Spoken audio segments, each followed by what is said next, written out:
इतनी गंभीर बीमारी कोरोना फैली हुई है और इस वक्त कोई लीड करती हुई सरकार नहीं है जो एक्शन में आ सके, जो निर्णय ले सके। कार्यवाहक मुख्यमंत्री हैं कमलनाथ और अभी उनका तय नहीं है कि वो अभी दिल्ली में ही है। तो ऐसे में जो केंद्रीय आला कमान है वो भी चाह रहा है कि बहुत जल्दी पटाक्षेप इस मसले का हो जाए, क्योंकि जो लीडर आ जाए और उसके बाद वो एक्शन में आ जाए। एक जो उनके फेवर में गई है बात शिवराज जी के, वो यही गई है कि चूंकि वो पूरी प्रशासनिक मशीनरी को जानते हैं और ये उनके साथ दिक्कत नहीं होगी। पहले दिन से वो सारे अधिकारियों की ब्यूरोक्रेसी की खूबियां और खामियां दोनों जानते हैं, तो उनको बहुत रफ्तार से काम शुरू करने में दिक्कत नहीं होगी। शायद यही वजह है कि ये हो रहा है। और राजभवन के सोर्सेज भी हालांकि बहुत स्पष्ट हाँ तो नहीं कह रहे, लेकिन ये जरूर है कि वहां एक सादे समारोह की तैयारी है जिसकी वो पुष्टि नहीं कर रहे कि क्या ये शपथ ग्रहण होगा। लेकिन शरद की बात के बाद ये अंदाजा लगाया जा रहा है कि संभवतः विधायक दल की बैठक के बाद शपथ ग्रहण हो। एक में जरूर और यहाँ मेंशन करूंगा कमल, शरद भी जिसका जिक्र कर रहे थे कि ये अनिवार्य नहीं किया बीजेपी ने कि सारे एमएलए मौजूद हों। जो वीसी के जरिए जुड़ सकते हैं वो वीसी के जरिए भी जुड़े, और जितना कोरम मौजूद होगा वो कोरम अपना नेता तय कर लेगा। इसके लिए पूरे मेंबर्स की जरूरत नहीं है, यानी तय कर दिया केंद्रीय आला कमान ने कि नेता कौन होगा। कमलजीत बिल्कुल, जब भी प्रवीण जी हमने ये सवाल पूछा, जो बड़े बड़े नेता थे मसलन नरेंद्र सिंह तोमर से लेकर तमाम जो नेता थे नरोत्तम मिश्रा तक, सबसे सवाल पूछा गया कि चेहरा कौन होगा, तो यही जवाब आता था कि हाईकमान जो तय करेगा उसी पे सबकी सहमति होगी। तो जानना चाहूंगा, आपने कहा कि जो प्रशासनिक मशीनरी है उसको अच्छे से समझते हैं, तजुर्बा भी है, 15 साल का खूबियां खामियां जानते हैं वो अधिकारियों की। नरेंद्र सिंह तोमर के बारे में अगर मैं आपसे बात करूं तो वो इस रेस में आखिर कैसे पीछे हो गए? देखिए, 2-3 वजह थी। ये जो संभावना उनके नाम पे सबसे सॉलिड तरीके से बन रही थी, उसकी वजह ये थी कि ग्वालियर चंबल पावर सेंटर है, दोनों ही पार्टियों का रहा है। सिंधिया जब कांग्रेस में थे तो कांग्रेस का था, तो वो भी बीजेपी में आ गए। तो ये लग रहा था कि हो सकता है ग्वालियर चंबल में एक म्यान में दो तलवार नहीं रखें, क्योंकि एक पावर सेंटर नरेंद्र तोमर भी हैं, तो उन्हें शायद एमपी में एज सीएम शिफ्ट कर दिया जाएगा। लेकिन जो मैं बता रहा हूं कि वजह शायद ये एक जो बाकी वजहों के साथ साथ एक तो शिष्ट और विनम्र नेता है शिवराज, और उनका होल्ड जो है पूरे स्टेट में, वो एक बड़ी वजह बन गया। क्योंकि ये जो वक्त है ये तुरंत से काम करने का है, और इस वक्त अगर वो सीएम बनते हैं तो बहुत रफ्तार से काम कर पाएंगे, क्योंकि बहुत बड़ा क्राइसिस पूरे देश के सामने है। कमल, बिल्कुल रफ्तार से काम करने की जरूरत है। लेकिन एक बड़ी चीज ये भी प्रवीण जी, ऐसा पहली बार होने जा रहा है कि 24-25 सीटों पर उपचुनाव होगा। अगर हम शरद कोल को ऐड कर लें तो उसको लेकर क्या रणनीति होगी? क्योंकि हमने एक ट्वीट भी देखा एमपी कांग्रेस की तरफ से कि 15 अगस्त 2020 को मुख्यमंत्री के तौर पर कमलनाथ ही तिरंगा फहराएंगे। उधर भी हौसले बुलंद हैं। दरअसल वो लोग भी मांग इसीलिए कर रहे हैं कि कमलनाथ ही पीसीसी चीफ के तौर पे कंटिन्यू करें और नेता प्रतिपक्ष के तौर पर कमलनाथ ही कंटिन्यू करें। ये मांग जरूर उठ रही है। लेकिन अब ये देखना होगा कि कमरुद्दीन के ये जो इलेक्शन होंगे बहुत मारामारी वाले होंगे, और अभी एक जो बहुत लोकप्रिय चेहरा है एमपी में वो शिवराज भी हैं, और उतने ही लोकप्रिय ज्योतिरादित्य सिंधिया भी हैं। तो जब दोनों एक मंच से कैंपेन करेंगे और एक ही लीडर के लिए कैंपेन करेंगे, एक ही कैंडिडेट के लिए कैंपेन करेंगे, तो बीजेपी को आसानी होगी। मुझे लगता है बहुत सारे फैक्टर पे विचार करने के बाद जो केंद्रीय आला कमान है उसने तय किया होगा। एक मसला कोरोना भी होगा कि बहुत बड़ी क्राइसिस है, बहुत तेजी से पूरी मशीनरी को एक्टिवेट करना होगा, क्योंकि अभी तक हेल्थ मिनिस्टर इस दौरान नहीं थे, वो बेंगलोर में थे और बंधक थे या जो भी था, या सरकार से बगावत कर रहे थे, वो बाहर थे। फिर गवर्नमेंट चली गई, सीएम कार्यवाहक है, तो प्राइमरी जो सबसे बड़ा जो फोकस है वो कोरोना है, और उसके बाद फिर बाई इलेक्शन तो जाहिर सी बात है होगा भी। बिल्कुल प्रवीण जी, आप बने रहेगा। शरद भी हमारे साथ जुड़े हैं। शरद, जब आज ही शपथ होना है तो बताइए जरा राजभवन में क्या हालचाल है?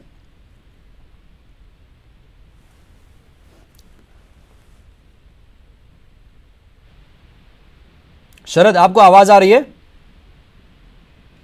शरद तक हमारी आवाज नहीं जा रही है। दोबारा जुड़ेंगे, बातचीत करेंगे, क्योंकि आज ही शपथ होना है। ऐसे में राजभवन में भी हलचल है। प्रवीण जी लगातार जुड़े हुए हैं। प्रवीण जी, जाहिर सी बात है सिंधिया बीजेपी में आ चुके हैं। ग्वालियर चंबल का जो इलाका है उनमें उनका एक प्रभाव है अपना। तो जब उपचुनाव होंगे तो सिंधिया फैक्टर कितना काम करेगा इस बार? देखिए, अभी भी अगर ठीक परफॉर्म किया था कांग्रेस में तो महाकौशल से ज्यादा बेहतर तरीके से परफॉर्म किया था ग्वालियर चंबल में जी। तो ये दोनों मसले पार्टी ने विचार किए होंगे उनकी एंट्री के लिए भी, कि जब उन्हें बीजेपी में ला रही थी तब भी कि उनकी एक तो यूथ में अपील है, उनकी लोकप्रियता अपने इलाके में बहुत अच्छी है, दूसरा शिवराज सिंह चौहान भी मास लीडर हैं, तो दोनों मिलके अगर काम करेंगे तो फायदा होगा बाई इलेक्शन में। इसी वजह से शायद ये तय किया गया होगा, क्योंकि बड़ा ऐतिहासिक मौका होगा एमपी के लिए। शरद कोल यदि मिल जाए तो 25 सीटों पर इलेक्शन अभी तक इससे पहले हुआ नहीं, एक बात। और दूसरी बात यह है कि इस पूरे मसले में उन्हें एक विनम्र सा एक लीडर चाहिए था, जो जिसकी इमेज हो, जिसकी ग्राह्यता लोगों के बीच हो। तो भले ही शिवराज पद से हट गए थे, लेकिन हमने देखा है कि जब भी वो रैली करते थे तो उनके रैलियों में बहुत भीड़ आती थी, जो कि लाई नहीं जाती थी। जाहिर सी बात है कि वो खुद जाते थे और उसके बाद रैली करते थे तो भीड़ बहुत ज्यादा आ जाती थी। तो अपील तो है लोगों के बीच, एक अच्छी उनकी इमेज रही है। इतने 15 साल मुख्यमंत्री रहने के बाद भी ऐसी एंटी इनकम्बेंसी उनके लिए नहीं थी जैसी अमूमन हो जाती है। तो इन सब फैक्टर पर विचार करके किया होगा। एक हमारे सोर्सेज ये भी कह रहे हैं कमरुद्दीन के दिल्ली में इसको लेकर कोई मीटिंग चल रही है, अगर इन वक्त में कोई बदलाव नहीं हुआ तो हो सकता है कि शिवराज ही कंटिन्यू करें। तो हमको एक्टिवेट अपने दिल्ली के रिपोर्टर को भी करना चाहिए। संभवतः कोई इसी मसले को लेकर एक मीटिंग दिल्ली में अभी चल रही है और शायद उस मीटिंग के बाद ही ये तय कर दिया जाए। हालांकि अनाउंसमेंट वहां से नहीं होगा, अनाउंसमेंट तो अमूमन विधायक दल की बैठक के बाद ही होता है, लेकिन फाइनल मोहर जो है वो दिल्ली की उस मीटिंग के बाद लग जाएगी। कमरुद्दीन बिल्कुल, तो एक बड़ी बैठक दिल्ली में भी इस मसले को लेकर चल रही है और ऐसे में जो इमेज है और एक करिश्माई नेता, विनम्र नेता के तौर पर जाने जाते हैं, शिवराज सिंह चौहान इस रेस में सबसे आगे हैं और उनका जो चेहरा है सबसे आगे प्रोजेक्ट किया गया है।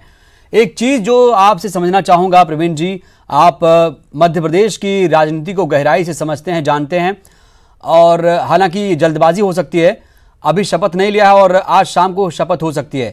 अब पोर्टफोलियो क्या क्या होगा मंत्रियों को लेकर, अगर मैं सरकार के साथ कौन कौन से चेहरे और शामिल होंगे मंत्री के तौर पर? देखिए, अभी चूंकि सादा समारोह है तो मुझे लगता है कि बहुत संभावना है कि सीएम अकेले ओथ लें, और या फिर कैबिनेट का छोटा एक स्वरूप है जो वो तय कर लिया जाए। ज्यादा संभावना ये है कि अकेले ओथ ले सकते हैं। ये तय है कि डिप्टी सीएम 2 हो सकते हैं। अब ये देखने वाली बात होगी कि क्या बिना चुनाव जीते सिंधिया के खेमे से जो अभी बर्खास्त विधायक हैं उनमें से किसी को भी डिप्टी सीएम बनाया जा सकता है क्या, और उसके बाद फिर वो उनसे कहा जाए कि भाई इलेक्शन में जीत के आइए। तो पूरे फॉर्मूले पे विचार चल रहा है दिल्ली में। अभी पूरा फॉर्मूला क्लियर नहीं हुआ। अभी जो भी खबरें आ रही हैं वो संकेत में आ रही हैं, सूत्रों के हवाले से आ रही हैं, लेकिन अभी तक ये है कि अभी जो समारोह है वो बड़ा नहीं होगा, मेजर नहीं होगा। हो सकता है कि डिप्टी सीएम के तौर पर नरोत्तम मिश्रा भी साथ में शपथ ले लें। तो अभी ये कैबिनेट का जो स्वरूप है, पोर्टफोलियो जो आप बात कर रहे हैं, पोर्टफोलियो तो बात का विषय है। पहले तो कैबिनेट का स्वरूप क्या होगा, कितने मंत्री शपथ ले सकते हैं, जी। इस पर विचार चल रहा है। लेकिन संभावना ये है कि बहुत छोटा होगा और संभव है कि सिर्फ अकेले शिवराज ही ले। बिल्कुल, तो कैबिनेट का स्वरूप बहुत छोटा होगा। आपसे ये भी समझना चाहूंगा, जिस तरीके से हमने देखा जो बेंगलुरु में जो विधायक थे, 22 विधायक इस्तीफा दिया था, उन लोगों को आगे क्योंकि बीजेपी में शामिल हो चुके हैं, उनको अब आगे इनमें क्या लाभ मिलेगा जब सरकार बनेगी? तो जैसे मैंने पहले भी कहा कमरुद्दीन, यदि मान लीजिए 4 या 5 मंत्री साथ में शपथ दिलाए गए तो हो सकता है कि एक डिप्टी सीएम सिंधिया के खेमे से भी हो, उन विधायकों में से कोई एक व्यक्ति भी डिप्टी सीएम हो सकता है नरोत्तम मिश्रा के अलावा। ये इसी फॉर्मूले पर बात चल रही है। और उसके बाद भले वो बर्खास्त है विधायकी से, लेकिन उन्हें बाई इलेक्शन लड़ना है और 6 महीने की मियाद होती है कि आप कोई भी व्यक्ति किसी भी पद पर जा सकता है, लेकिन उसे 6 महीने के अंदर सदन की सदस्यता लेनी होती है। ये हमारा संविधान और कानून कहते हैं। तो कोई बड़ी बात नहीं होगी कि एक सिंधिया खेमे से भी अभी किसी व्यक्ति को अनाउंस कर दिया जाए, लेकिन ये जल्दबाजी है। अभी मुझे लगता है कि मीटिंग क्लियर हो जाए, दिल्ली वाली मीटिंग। बिल्कुल, आप बने रहिएगा प्रवीण जी, आप बने रहिएगा। जल्दबाजी तो होगी, लेकिन कयास संभावनाओं का भी दौर चल रहा है। तो आज ही शपथ ले सकते हैं शिवराज सिंह चौहान। हमारे सहयोगी शरद श्रीवास्तव भी लगातार जुड़े हुए हैं। शरद, जब शपथ ले सकते हैं आज ही, शिवराज सिंह का शपथ ग्रहण आज हो सकता है, तो जानना चाहूंगा राजभवन में क्या हलचल है इस वक्त? देखिए, जो जानकारी है सूत्रों के मुताबिक, उसके तहत राजभवन के जो अधिकारी और कर्मचारी राजभवन में नहीं थे, उन्हें फ़ोन करके बुला लिया गया है। हालांकि आधिकारिक तौर पर अभी उन्हें भी जानकारी नहीं दी गई है कि वक्त क्या होगा शपथ ग्रहण का, लेकिन हाँ, ये जानकारी पुख्ता है कि जो अधिकारी और कर्मचारी हैं राजभवन के, उनको ये बुलाया गया है और ये कहकर बुलाया गया है कि एक कार्यक्रम आज आयोजित किया जाना है राजभवन में।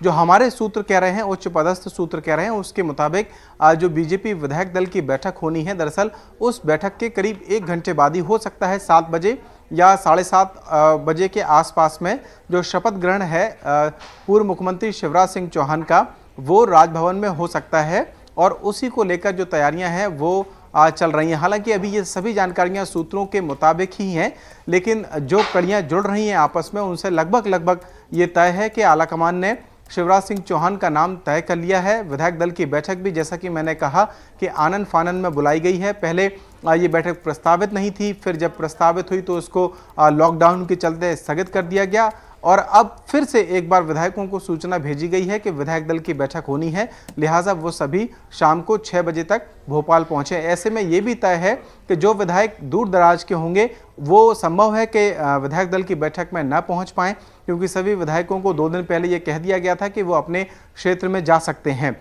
यही वजह है कि जो विधायक आ पाएंगे वो आएंगे, अदरवाइज बाकी विधायकों को या तो वीडियो कॉन्फ्रेंसिंग या ऑडियो कॉन्फ्रेंसिंग के जरिए जोड़ा जाएगा। और जो पर्यवेक्षक दिल्ली से आते हैं, जैसा कि मैंने पहले भी बताया था कि वो वीडियो कॉन्फ्रेंसिंग के जरिए इस बैठक में जुड़ेंगे और संभवतः आमतौर पर जैसा होता है विधायक दल की बैठक में, एक नाम रखा जाएगा, संभवतः वो नाम शिवराज सिंह चौहान का ही है और फिर उस नाम के बारे में बताया जाएगा कि इनके साथ में पार्टी को खड़ा रहना है। तो विधायक फिर उस पर अपनी मोहर लगाएंगे और उसके बाद जो शपथ ग्रहण है वो आज ही हो भी सकता है। जी बिल्कुल शरद, एक करिश्माई नेता के तौर पर शिवराज सिंह चौहान की अपनी पहचान है, विनम्र नेता हैं और उनका लहजा बहुत सॉफ्ट रहता है जब भी भाषण देते हैं। इमेज अच्छी है, छवि अच्छी है। जानना चाहूँगा कि जब शपथ ग्रहण होगा तो और कौन कौन से बड़े नेता इसमें शामिल हो सकते हैं?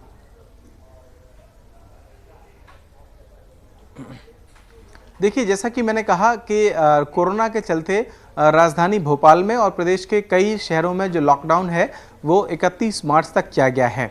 तो ये बात बिल्कुल तय है कि जो भी समारोह होगा शपथ ग्रहण का, वो सादे तरीके से आयोजित किया जाएगा।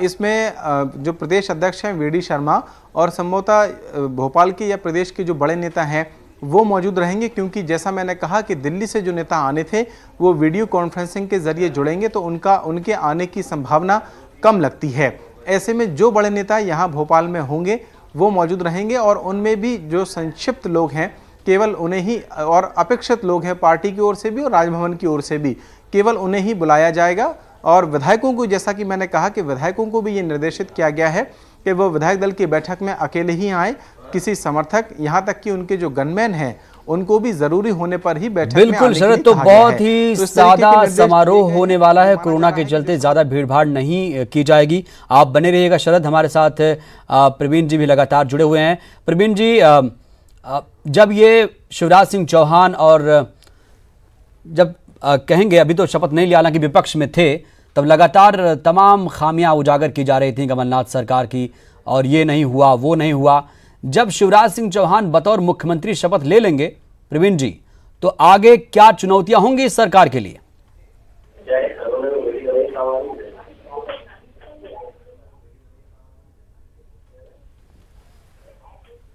प्रवीण जी, आपको आवाज आ रही है?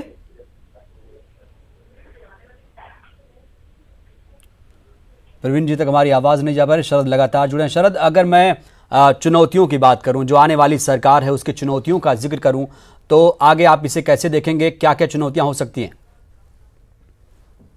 नई सरकार के लिए?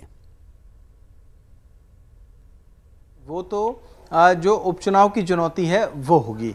जैसा कि कहा कि करीब 25 सीटों पर जो उपचुनाव है वो होना है, लिहाजा सबसे बड़ी चुनौती यही रहेगी कि इन उपचुनाव की सीटों में ज़्यादा से ज़्यादा सीटें जीती जाएं, क्योंकि अगर इन सीटों को जीतने में कोई चूक होती है, किसी तरीके से पाला बदलता है, तो फिर कहीं ना कहीं इस सरकार के लिए भी मुश्किल हो जाएगी जो अब बनने जा रही है।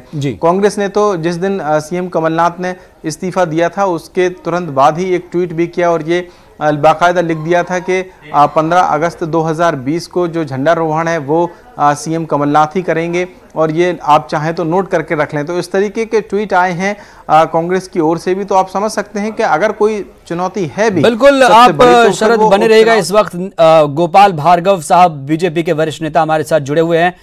भार्गव साहब बहुत बहुत स्वागत आपका। उनका संपर्क टूट गया, दोबारा जुड़ेंगे तो बड़ी खबर आपको लगातार सूत्रों के हवाले से बता रहे हैं। राजभवन में हो सकता है शपथ ग्रहण समारोह। आला कमान ने शिवराज सिंह चौहान के नाम पर सहमति जता दी है। शिवराज सिंह चौहान मध्य प्रदेश के अगले मुख्यमंत्री होंगे। सूत्रों के हवाले से खबर आपको बता रहे हैं, कमल युग आने वाला है। आज शाम को शपथ ग्रहण हो सकता है। बीजेपी आला कमान ने नाम तय किया है। शाम 6 बजे विधायक दल की बैठक में मुहर लगेगी, अनौपचारिक मुहर। आज ही हो सकता है शिवराज का शपथ ग्रहण। एक करिश्माई नेता, लोकप्रिय चेहरा है शिवराज सिंह चौहान। प्रशासनिक मशीनरी, अधिकारियों की कार्यशैली को बखूबी तरीके से समझते हैं।